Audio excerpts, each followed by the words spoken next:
In this video tutorial, I'm going to explain to you how you can allow yourself to let the tarot teach you something. So, for example, let's say you don't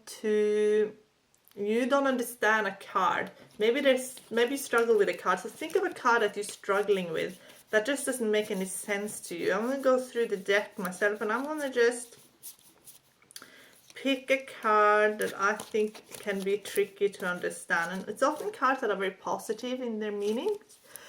Like the sun. The sun is so positive that it's almost hard to explain what it means, because what else is there really to say? It's a positive outcome, but can it be more specific than that? Yes, it can. It can be very specific. It can mean many, many specific things.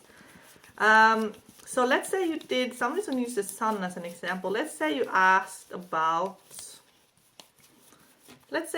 career. Maybe you want a new career path, and you got the sun as a final outcome card, and that means, that you'll have a lot of success in your new career, and that's going to be a very positive change. But maybe you want more information. So what you can do then, I got the sun here. I'm just going to put that aside.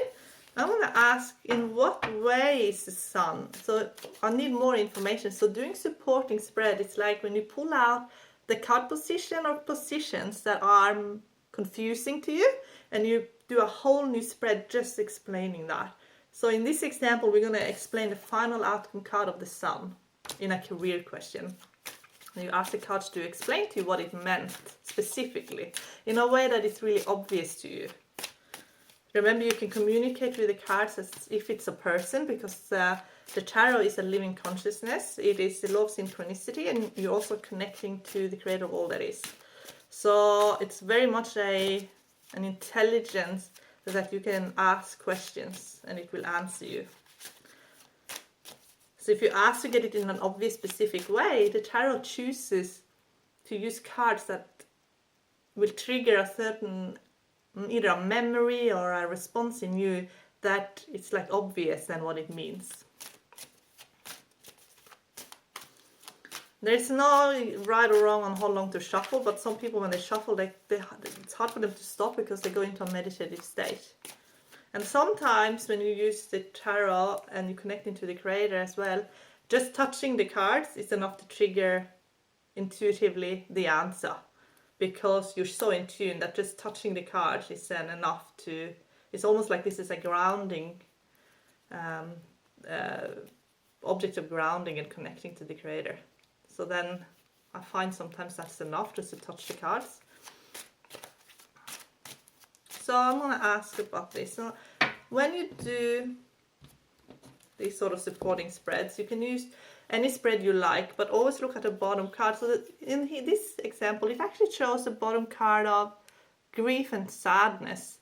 And that's what's feeding the situation. When the bottom card, I always look at the bottom card. So that can give you why the seeker wants change. So in this case, it's about moving on from something that was disappointing.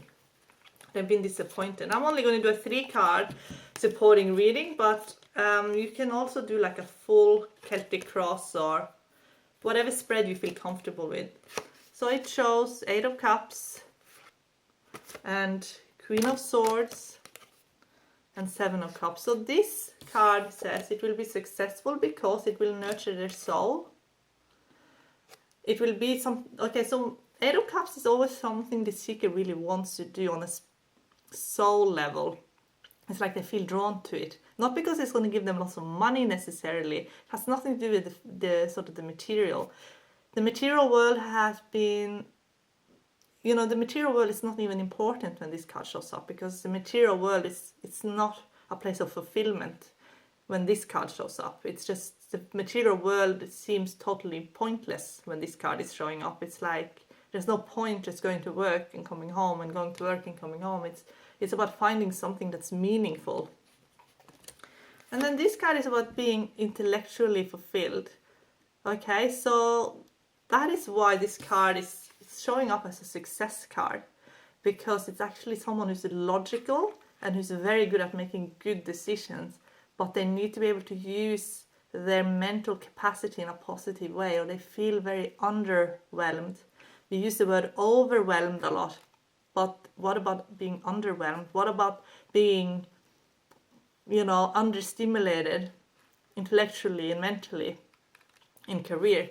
So then this card is basically explaining that in the new career it will be emotionally and spiritually satisfying, intellectually satisfying, and it will also be a place of wonder and being able to have that dream world and imaginary manifestations. So that basically means that the seeker will have space to just drift off. And that is incredibly important. And in many places in the workplace, we always have to be switched on all the time. And it's not healthy for our brain. It's actually very unhealthy for us. We need to be able to drift off and switch off. It's part of being in balance. You can't be on all the time. No one can. You'll go crazy if you do that. So that is how, in a career question, in this example, the son actually said success, yes, but I wanted to know more, and he said success because it will have all of these elements in it. So it's a place where the seeker can always create on a intellectual level that brings a lot of soul satisfaction.